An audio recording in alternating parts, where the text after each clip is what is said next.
रंग साडे अंग संग ही तां रहिंदे ने, अंदर बाहर जहन च रूह च पूरी कायनात ही रंगीली है। इसे करके तां कहा जाता है जितनी जान नूं करदा रंगली दुनिया तो। जिंदगी एक कैनवस वांग हुंदी है। इस कैनवस ते गमियां खुशियां उदासियां गूढ़े फिक्के शोख रंग भरदियां रहिंदियां ने। लोग की हुंदे ने जो अंदरले तसव्वुर नूं बाहर दी तस्वीर दिंदे ने।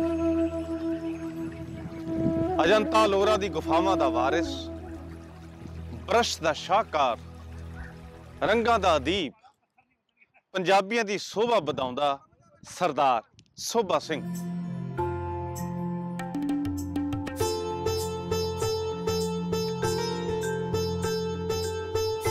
लुकाई दा चित्रकार हर घर दे विच दस्तक दिंदा, सस्सी नूं पार लाउंदा, गुरु दे गुणां नूं सिरजदा, प्रकृति दीआं बातां पाउंदा, कुदरत दा भगत सरदार सोभा सिंह।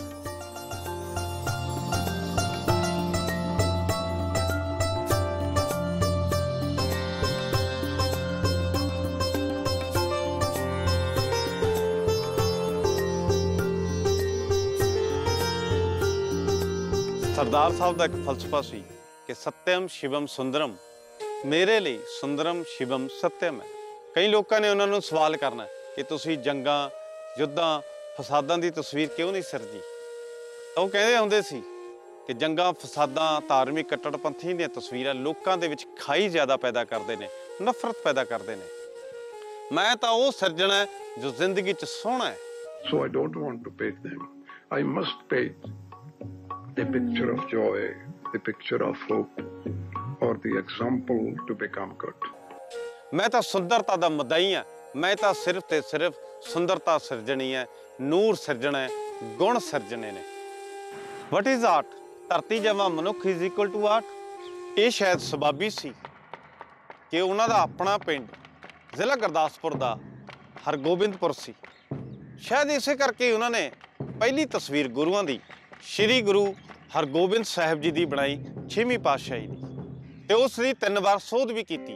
1969 दे विच 500 साला प्रकाश दिहाड़े जो श्री गुरु नानक देव जी का सी, उस समय तस्वीर बनाई श्री गुरु नानक देव जी की जो बहुत प्रसिद्ध हुई ते चंडीगढ़ आर्ट गैलरी दे विच अज भी मौजूद है। ये ओरिजिनल प्रिंट उन्हों का अगला शाहकार श्री गुरु गोबिंद सिंह जी का जलाओ भरिया नूर बखेरदा, जुल्म खिलाफ टाकरे दा हुक्का लाउंदा उस चेहरे की सिरजना सी।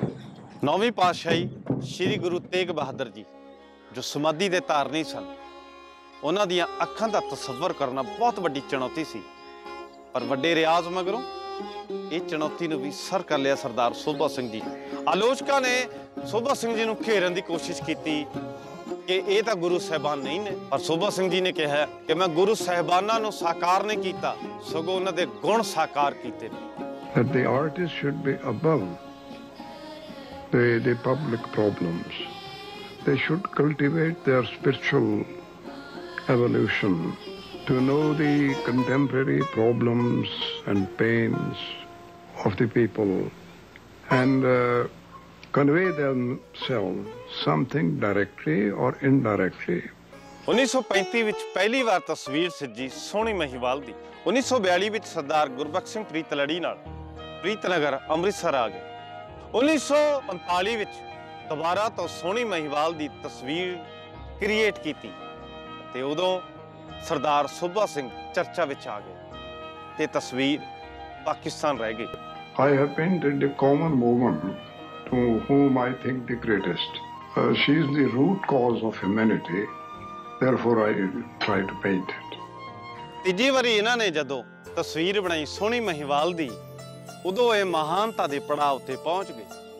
ਇਹ ਤਸਵੀਰ ਅੱਜ ਵੀ ਜੰਮੂ ਆਰਟ ਮਿਊਜ਼ੀਅਮ ਦੇ ਵਿੱਚ ਮੌਜੂਦ ਹੈ। ਡਾਕਟਰ ਕਰਮ ਸਿੰਘ ਜੀ ਹੋਰਾਂ ਕੋਲੇ ਕਾਪੀਰਾਈਟ ਸੋਭਾ ਸਿੰਘ ਜੀ ਨੇ ਆਪਣੇ ਕੋਲ ਰੱਖਿਆ। I only sell my paintings to the museums and get them printed and make them reach to the purse of everybody. ਬਚਪਨ 'ਚ ਫਾਟਕਾਂ ਤੇ ਖੇਡਦੇ ਆ, ਕਰਤੱਬ ਦਿਖਾਉਂਦੇ ਆ, ਉਹਨਾਂ ਦਾ ਚੂੜਾ ਉਤਰ ਗਿਆ ਸੀ।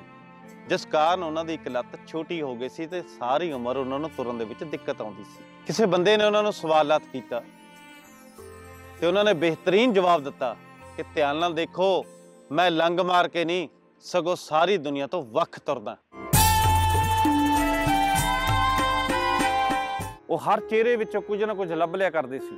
ਉਹਨਾਂ ਨੇ ਸਿੰਪਲ ਚਿਹਰੇ ਵੀ ਪੋਰਟਰੇਟ ਕੀਤੇ, ਉਹਨਾਂ ਨੇ ਝੁਰੜੀਆਂ ਨੂੰ ਵੀ ਆਪਣੀ ਤਸਵੀਰ ਦਾ ਤਸੱਵਰ ਦਿੱਤਾ। ਉਹ ਕਿਹਾ ਕਰਦੇ ਸਨ, simplicity is not a simple job, it's a tough job. The most simple is the most difficult. ਸਾਲ 1946 ਫਿਲਮ ਬੁੱਤ ਤਰਾਸ਼ ਦੇ ਵਿੱਚ ਸਰਦਾਰ ਸਾਹਿਬ ਨੇ ਆਰਟ ਡਾਇਰੈਕਟਰ ਦਾ ਕੰਮ ਕੀਤਾ ਤੇ ਉੱਥੇ ਮੁਲਾਕਾਤ ਹੋਈ ਥੀਏਟਰ ਦੇ ਮਹਾਰਥੀ, ਥੀਏਟਰ ਦੇ ਮਹਾਥਮ ਪ੍ਰਿਥਵੀ ਰਾਜ ਕਪੂਰ ਸਾਹਿਬ ਨਾਲ। ਤੇ ਅੰਦਰੇਟਾ ਜਾਂਦੇ ਰਹੇ ਤੇ ਸਰਦਾਰ ਸਾਹਿਬ ਅੰਦਰੇਟਾ ਤੋਂ ਮਿਲਣ ਦੇ ਲਈ ਮੁੰਬਈ ਜਾਂਦੇ ਰਹੇ ਤੇ ਸਰਦਾਰ ਸਾਹਿਬ ਨੇ ਉਹਨਾਂ ਦਾ ਵੀ ਬੁੱਤ ਬਣਾਇਆ ਜੋ ਅੰਦਰੇਟਾ ਦੇ ਵਿੱਚ ਸੋਭਾ ਸਿੰਘ ਆਰਟ ਗੈਲਰੀ ਵਿੱਚ ਅੱਜ ਵੀ ਮੌਜੂਦ ਹੈ। I want to impress the common man. My subject is not only religious, but even I have painted lovers. 1947 ਦੀ ਆਜ਼ਾਦੀ ਜਨਮ ਅਵਸਥਾ ਵਿੱਚ ਸੀ। ਇਸ ਦੇ ਪ੍ਰਸੂਤੇ ਨੇ ਦੰਗਿਆਂ ਤੇ ਫਸਾਦਾਂ ਨੂੰ ਸੱਦਾ ਦਿੱਤਾ। ਮੌਤ ਦਾਈ ਬਣ ਕੇ ਆਈ। ਲਾਹੌਰ ਦੇ ਵਿੱਚ ਅਨਾਰਕਲੀ ਬਾਜ਼ਾਰ ਦੇ ਲਾਗੇ ਇਕੋ ਸਕੂਲ ਆਫ ਆਰਟ ਭਲਾ ਕਿਸ ਤਰ੍ਹਾਂ ਬਚ ਸਕਦਾ ਸੀ। ਉੱਥੇ ਪਈਆਂ ਕਿੰਨੀਆਂ ਹੀ ਪੇਂਟਿੰਗਸ ਉਜਾੜੀਆਂ ਗਈਆਂ, ਲੁੱਟ ਲਈਆਂ ਗਈਆਂ, ਸਾੜੀਆਂ ਗਈਆਂ ਜਾਂ ਪਾੜੀਆਂ ਗਈਆਂ, ਕਿਸੇ ਨੂੰ ਕੁਝ ਨਹੀਂ ਪਤਾ। ਜਿਵੇਂ ਖਾਲੀ ਹੱਥ ਸਰਦਾਰ ਸੋਭਾ ਸਿੰਘ ਉੱਥੇ ਗਏ ਸੀ, ਉਵੇਂ ਹੀ ਖਾਲੀ ਹੱਥ ਮੁੜ ਆਏ। ਉਜਾੜਾ, ਉਦਾਸੀ, ਉਦਰੇਵਾਂ, ਅਧਰੰਗ, ਇਹ ਸਾਰਾ ਕੁਝ ਸੋਭਾ ਸਿੰਘ ਜੀ ਦੇ ਨਾਲ ਹੀ ਤੁਰਿਆ ਹਮਸਫਰ ਬਣ ਕੇ। 4 ਸਾਲ ਦੇ ਸੀ ਉਦੋਂ ਮਾਂ ਇੱਛਰ ਕੌਰ ਇਹਨਾਂ ਦਾ ਸਾਥ ਛੱਡ ਗਈ। ਪਿਤਾ ਭਾਵੇਂ ਬੇਹੱਦ ਜ਼ਾਲਮ ਸੀ, ਪਰ 15 ਸਾਲ ਦੀ ਉਮਰ ਦੇ ਵਿੱਚ ਉਹਨਾਂ ਦਾ ਸਾਇਆ ਵੀ ਸਿਰ ਤੋਂ ਉੱਠ ਗਿਆ। ਕਿਸ਼ੋਰ ਸੋਭਾ ਸਿੰਘ ਇਕੱਲਪਣੇ ਦਾ ਸ਼ਿਕਾਰ ਰਹਿੰਦੇ, ਆਪਣੇ ਆਪ ਨੂੰ ਕਤਲ ਕਰਨ ਦੀ ਸਾਜ਼ਿਸ਼ਾਂ ਘੜਦੇ, ਰੇਤ ਦੇ ਟਿੱਬਿਆਂ ਤੇ ਪੱਥਰਾਂ ਤੇ ਕਈ ਨਕਸ਼ ਉਭਾਰਦੇ ਤੇ ਨਕਸ਼ਾ ਨਵੀਸ ਬਣ ਕੇ ਫੌਜ ਵਿੱਚ ਭਰਤੀ ਹੋ ਗਏ। ਫਾਈਨ ਆਰਟ ਦਾ ਕੋਰਸ ਤਾਂ ਪਹਿਲਾਂ ਹੀ ਕਰ ਲਿਆ ਸੀ। ਬਗਦਾਦ ਵਿੱਚ ਅੰਗਰੇਜ਼ਾਂ ਦੇ ਨਾਲ ਫੌਜ ਵਿੱਚ ਰਹਿੰਦੇ ਡਿਊਟੀ ਕਰਨ ਦਾ ਮੌਕਾ ਮਿਲਿਆ। ਅੰਗਰੇਜ਼ ਕੌਮ, ਕਲਾ ਦੀ ਕਾਇਲ ਕੌਮ, ਕਲਾ ਦੀ ਪੈਰੋਕਾਰ, ਕਲਾ ਦੇ ਕਦਰਦਾਨ ਲੋਕ। ਰਾਣੀ ਵਿਕਟੋਰੀਆ ਆਪਣੇ ਮਹਿਲ ਦੇ ਵਿੱਚ ਅਦੀਬਾਂ, ਫਨਕਾਰਾਂ, ਕਲਾਕਾਰਾਂ ਨੂੰ ਮਿਲਿਆ ਕਰਦੀ ਸੀ, ਹੁੰਗਾਰਾ ਦਿਆ ਕਰਦੀ ਸੀ, ਪਰ ਸਾਡੇ ਇਹੋ ਜਿਹਾ ਰਿਵਾਜ ਅੱਜ ਤੱਕ ਨਹੀਂ ਪਿਆ। ਅੰਗਰੇਜ਼ਾਂ ਦੇ ਨਾਲ ਰਹਿੰਦਿਆਂ ਇਹਨਾਂ ਦਾ ਤਾਰੁਫ ਹੋਇਆ ਯੂਰਪੀਅਨ ਕਲਾ ਦੇ ਨਾਲ। ਅੰਗਰੇਜ਼ਾਂ ਨੇ ਇਹਨਾਂ ਨੂੰ ਬਹੁਤ ਸਾਰੀਆਂ ਕਿਤਾਬਾਂ ਪੜ੍ਹਨੇ ਨੂੰ ਦਿੱਤੀਆਂ। ਕਈ ਸ਼ੌਕੀਆ ਪੇਂਟਰਾਂ ਦੇ ਨਾਲ ਇਹਨਾਂ ਨੇ ਆਪਣੀ ਪੇਂਟਿੰਗ ਸਾਂਝੀ ਕੀਤੀਆਂ। 1923 ਨੂੰ ਸਦਾ ਲਈ ਫੌਜ ਨੂੰ ਅਲਵਿਦਾ ਕਿਹਾ ਏ ਤੇ ਆਪਣੇ ਆਪ ਨੂੰ ਸਿਰਫ ਪੇਂਟਰ ਐਲਾਨ ਕਰ ਦਿੱਤਾ। ਪੇਂਟਿੰਗ ਵਿੱਚ ਜਿੱਥੇ ਵੀ ਹੱਥਾਂ ਦੀ ਮੂਵਮੈਂਟ ਆਉਂਦੀ ਸੀ, ਸਰਦਾਰ ਸਾਹਿਬ ਉਹਨਾਂ ਮੂਵਮੈਂਟਸ 'ਤੇ ਬਹੁਤ ਧਿਆਨ ਦਿੰਦੇ ਸਨ। ਜਿਵੇਂ ਦੀਨਾਰ ਦੀ ਵਿੰਚੀ ਦੀ ਲਾਸਟ ਸਫਰ ਦੇ ਵਿੱਚ ਹੱਥਾਂ ਦੀ ਮੂਵਮੈਂਟ ਤੇ ਦਿੰਦਾ ਸੀ। ਉਹਨਾਂ ਦੇ ਹੱਥ ਬੜੇ ਸੋਹਣੇ ਸਨ, ਲੰਬੇ ਲੰਬੇ, ਪਤਲੇ ਪਤਲੇ। ਹਰ ਪੋਰਟਰੇਟ ਦੇ ਵਿੱਚ ਇਸ ਤਰ੍ਹਾਂ ਲੱਗਦਾ ਜਿਵੇਂ ਉਹਨਾਂ ਨੇ ਆਪਣੇ ਹੱਥ ਸਿਰਜੇ ਨੇ। ਤਸਵੀਰ ਬਣਾਉਣ ਦੇ ਲਈ ਬਹੁਤ ਡਿਟੇਲਿੰਗ 'ਚ ਕੰਮ ਕਰਨਾ ਪੈਂਦਾ, ਅਧਿਐਨ ਕਰਨਾ ਪੈਂਦਾ।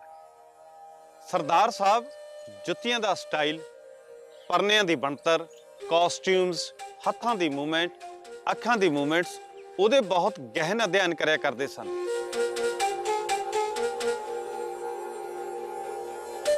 ਸ਼੍ਰੀ ਗੁਰੂ ਨਾਨਕ ਦੇਵ ਜੀ ਦਾ ਜਦੋਂ ਸਾਹਮਣੇ ਪੋਰਟਰੇਟ ਉਹਨਾਂ ਨੇ ਬਣਾਇਆ ਤਾਂ ਉਹਨਾਂ ਦਾ ਸੱਜਾ ਹੱਥ ਇਸ ਤਰੀਕੇ ਦੇ ਨਾਲ ਚੱਕਿਆ ਹੋਇਆ ਸੀ। ਸੋਭਾ ਸਿੰਘ ਜੀ ਨੇ ਬਕਾਇਦਗੀ ਦੇ ਨਾਲ ਹਸਤ ਰੇਖਾਵਾਂ ਦਾ ਅਧਿਐਨ ਕੀਤਾ ਤਾਂ ਜੋ ਉਹਨਾਂ ਦਾ ਹੱਥ ਕਿਸੇ ਵੀ ਪੱਖੋਂ ਘੱਟ ਨਾ ਲੱਗ ਸਕੇ। ਸਾਲ 1936 ਪੰਜਾਬ ਸਟੇਟ ਇਲੈਕਟ੍ਰਿਸਿਟੀ ਬੋਰਡ ਦੇ ਮੁਖੀ ਕਰਨਲ ਬੈਟੀ ਦਾ ਪੋਰਟਰੇਟ ਬਣਾਉਣ ਦੇ ਲਈ ਸਰਦਾਰ ਸੋਭਾ ਸਿੰਘ ਜੀ ਨੂੰ ਕਿਹਾ ਗਿਆ, ਪਰ ਉਹਨਾਂ ਦੀ ਤਸਵੀਰ ਉਪਲਬਧ ਨਹੀਂ ਸੀ।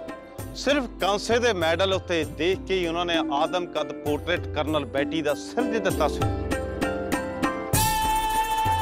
I wish that it should go to the public in the form of museums or in the form of prints. ਸਰਦਾਰ ਸਾਹਿਬ ਦੇ ਆਪਣੀ ਕੋਈ ਔਲਾਦ ਨਹੀਂ ਸੀ, ਹਾਲਾਂਕਿ ਉਹ ਆਪਣੀਆਂ ਤਸਵੀਰਾਂ ਨੂੰ 2000 ਦੇ ਕਰੀਬ ਆਪਣੀ ਕਲਾਕ੍ਰਿਤੀਆਂ ਨੂੰ ਵੀ ਆਪਣੀ ਔਲਾਦ ਮੰਨਦੇ ਸੀ। ਪਰ ਉਹਨਾਂ ਨੇ ਆਪਣੀ ਧਰਮ ਦੀ ਧੀ ਬੀਬੀ ਗੁਰਚਰਨ ਜੀ ਨੂੰ ਬਣਾਇਆ, ਜਿਨ੍ਹਾਂ ਨੇ ਰੱਜ ਕੇ ਸੇਵਾ ਕੀਤੀ ਤੇ ਅੱਜ ਵੀ ਉਹਨਾਂ ਦੀ ਆਰਟ ਗੈਲਰੀ ਨੂੰ ਸੰਭਾਲ। 1948 ਵਿੱਚ ਡਾਕਟਰ MS ਰੰਧਾਵਾ ਜੋ ਪੰਜਾਬੀਅਤ ਦੇ ਲੰਬੜਦਾਰ ਸੀ, ਉਹਨਾਂ ਨੇ ਸੱਦਾ ਭੇਜਿਆ ਤੇ ਉਹ ਅੰਬਾਲੇ ਆ ਗਏ। ਅੰਬਾਲੇ ਵਿੱਚ ਬੜੀਆਂ ਤਸਵੀਰਾਂ ਬਣਾਈਆਂ ਤੇ ਉੱਥੇ ਹੀ ਰੰਧਾਵਾ ਜੀ ਦਾ ਅਦਭੁਤ ਬਰਸਟ ਵੀ ਬਣਾਇਆ। ਸਰਦਾਰ ਸੋਭਾ ਸਿੰਘ ਦੀ ਬਣਾਈਆਂ ਤਸਵੀਰਾਂ 에ਅਰਫੋਰਸ ਸਟੇਸ਼ਨ ਦੇ ਕਈ ਫੌਜੀ ਅਫਸਰਾਂ ਨੇ ਖਰੀਦੀਆਂ ਤੇ ਰੰਧਾਵਾ ਸਾਹਿਬ ਨੇ ਲਾਇਬ੍ਰੇਰੀ ਲਈ ਖਰੀਦੀਆਂ ਤੇ ਉਹ ਪੈਸੇ ਜਮ੍ਹਾਂ ਕਰਕੇ ਪਹੁੰਚ ਗਏ ਜਿੱਥੇ 39 ਸਾਲ ਰਹੇ ਸਰਦਾਰ ਸੋਭਾ ਸਿੰਘ ਦੀ art village of Himachal, Kangra ਜ਼ਿਲ੍ਹੇ ਦੇ ਪਾਲਮਪੁਰ ਦੇ ਲਾਗੇ ਅੰਦਰੇਟਾ।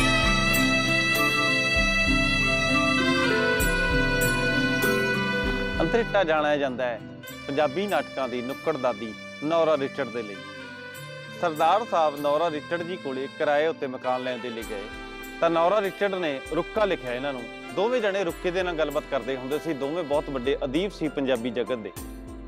ਰੁੱਕਾ ਲਿਖਿਆ ਨੌਰਾ ਜੀ ਨੇ ਕਿ ਇਹ ਮਕਾਨ ਜਿਹੜਾ ਮੈਂ ਤੈਨੂੰ ਕਿਰਾਏ ਤੇ ਦੇਣਾ ਹੈ, ਇਹਦਾ ਕਿਰਾਇਆ 30 ਰੁਪਏ ਮਹੀਨਾ ਬਣਦਾ ਹੈ, ਪਰ ਕਿਉਂਕਿ ਤੂੰ ਕਲਾਕਾਰ ਹੈ ਇਸ ਲਈ ਮੈਂ ਤੈਨੂੰ 15 ਰੁਪਏ ਮਹੀਨੇ ਤੇ ਕਿਰਾਏ ਤੇ ਦੇ ਦਿਆਂਗੀ।